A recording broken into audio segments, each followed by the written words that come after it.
Now, we talk about birthdays and talk about happiness.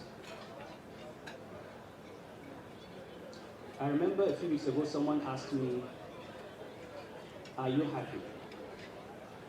And I said, "I hope not." And he was surprised. The truth is, nobody who is a leader in northern Nigeria today can afford to be happy.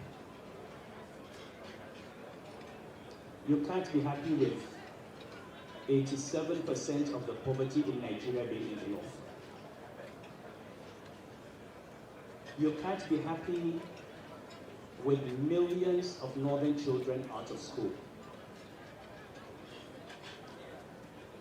You can't be happy with 9 states in the north contributing almost 50% of the entire malnutrition burden in the country. You can't be happy with the drug problem. You can't be happy with the Boko Haram problem. You can't be happy with political thuggery. You can't be happy with all the issues, the Almajiri problem that we have. So when we wish Nasir a happy birthday, we do not want him to be happy as a leader. Because you are happy when you think you have reached a state of delivering and taking your people to where you want them to go. Now, because of the condition of northern Nigeria, it is almost cliche now to say, if you are seen as normal, if you're a governor in the north or a leader in the north, and if you are seen as normal in the sense that you continue to do what your predecessors have been doing the same thing which has been normalized, then there's something wrong with you. You are part of the problem. The real change in the north will come from the mavericks, those who are considered mad people, because you look around and you have to say, if this is the way we have been doing things, and this is where we have ended up, maybe we need to do things differently. If we have populated the government with middle-aged men, maybe we need to try younger people. Maybe we need to try women.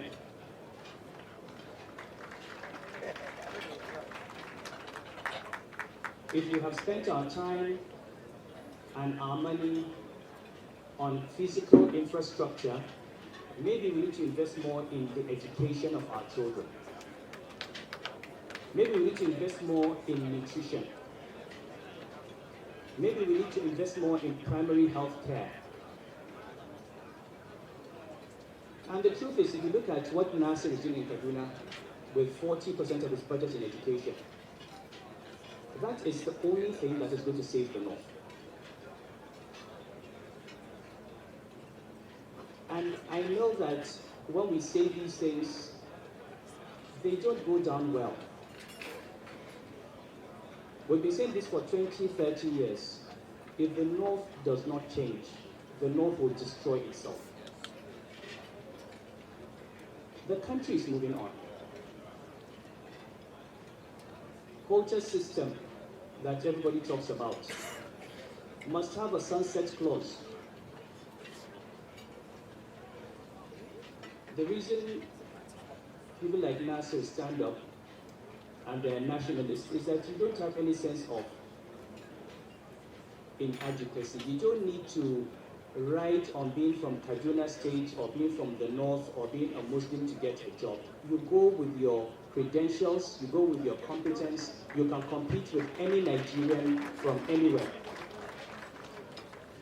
We need to get our northern youth to a point where they don't need to rely on being from a part of the country to get a job. And believe me, if we don't listen, there will be a day when there will be a constitutional amendment that addresses this issue of quota system and federal character. The rest of the country cannot be investing, educating its children, producing graduates, and then they watch us, they can't get jobs because they come from the wrong state, when we have not invested in the education of our own children. So as we celebrate Nasser at 60, we need to celebrate him as a public officer who is addressing the core problems of his constituency. It is education, it's girl-child education, it's women's rights, it's child begging, parental irresponsibility, demographic growth. It's managing a multicultural, multi-ethnic, multi-religious society and bringing them into one community where they are all citizens. And he's done a lot that we can learn from. So I am proud to count Nasser as one of my friends. I usually say that I have to keep him as a friend because he's the only person in Nigeria beside whom I am considered a moderate. You know, people usually go to people and say, talk to your friend, Sanusi, or talk to your friend, the Emir. But people come to me and say, please talk to your friend Nasser. Even 2 days ago, someone sent me to him with 2 messages. I delivered the first one, which I thought was nice and friendly and conciliatory. When I saw the reaction, I did not deliver the second one. I'm waiting for the right time to deliver it. I still not deliver that message. But you know, we've just said about how much he's invested in his own development. He's not just a quantity surveyor, he's a lawyer, he's got master's degrees, he's had over 80 certificates from Harvard. And education is what makes a man. And one thing I can say, when I was telling someone who drove into this government house and he talked about how beautiful it was. I said, let me tell you something. If you take Nasser out of this government house today and put him in a 2-bedroom apartment, if he has light and his books, wallahi, it will not matter to him. There's no difference. And it's important that we realize that what we have, the positions that we hold, are transient. And they do not define us. Anybody can be called a governor. Anybody can be called anybody can be called a commissioner, a minister. At the end of the day, you owe it to yourself for the years that you are given that opportunity to know that God has given you a chance to do something, to leave a mark, and to impact people's lives. Now, those people today may not appreciate it, including the people you are helping. There's a story of Chief Obafemi Awolowo when he started free primary education. They demonstrated against it. The women came out naked. The fathers refused to pay taxes. He had to force them. All those people whose parents were complaining today are thankful. They are professors, they are doctors, they are engineers. What we say about Nasiru today will not matter. Some of us will say things because we're his friends. Some of us will say things because maybe we want favors from him. What will really matter is long after he's gone, when the history of Kaduna State is being taught in a classroom to children whom he has never met. what will they say about him and what he did? And that is what is true of each and every one of us. We have to think, not how the people around us, living with us, react to us. Each of us has to think, in the next 50 years, 100 years, when I am gone, when the history of this office is being written, what will it be said that I did? That is the most important thing, the legacy. So I pray for you that what you are building today remains a legacy that will be remembered after you. And my prayer for you is that you will impact the lives of people who you do not know, whom you have never met, in a manner that they will remember you forever. Of course, Nasser takes many risks. People have said you can't say what someone is perfect. I said he has most of the qualities. There are two that I would like him to learn more of. One quality is diplomacy. I know it sounds rich coming from me, but but I can actually advise Nasser on being diplomatic. That is a good thing. He's the one person I can advise on being more diplomatic. The other is more patience with people. Because as we grow older, we realize that not everybody will be at our level. That sometimes what we see with clarity, it takes others a long time to see.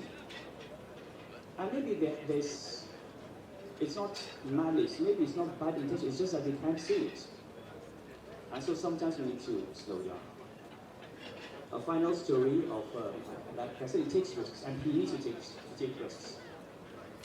When he had a problem with teachers in Kaduna State, some of his political friends came to me and said, advise your friend, he's on his first term. He should not take this risk, he can lose the election.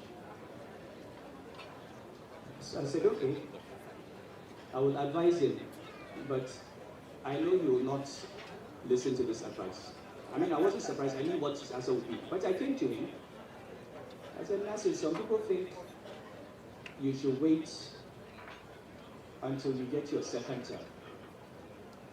He said, Your Highness, if the people of Kaduna State want to vote me out because I want good education for their children, let them vote me out. You know, and that is really the attitude. People, you win an election, after you win, you should be governing for the people. You should not be in a campaign mode for 4 years. You were elected to deliver a service, deliver the service. If people appreciate it and vote for you, fine. If they don't, you have done your bit. The biggest risk he has taken, which I saw today, which I will be very careful about taking, is to have a documentary and have your wife talk about you. I'll be very careful about that. I don't know if you saw this documentary, but certainly if anybody offered to interview my wife, I will make sure I edited that documentary before it came out. So on that note, Nasser, you've been part of my life. Hadiza, and then I met Asia and Umi later. Your family to me, as you know. I've known you now for what, 44 years. Makes me feel very old. We can't remember when we met each other. We're going to remain friends and brothers and sisters to the rest of our lives, and I do hope that for the rest of our lives we'll continue to give back. As I said in your house, when someone said to me, continue sacrificing, I said, we are not sacrificing. This country has done everything for us. It gave us an education. It gave us opportunities to earn. It gave us opportunities to serve.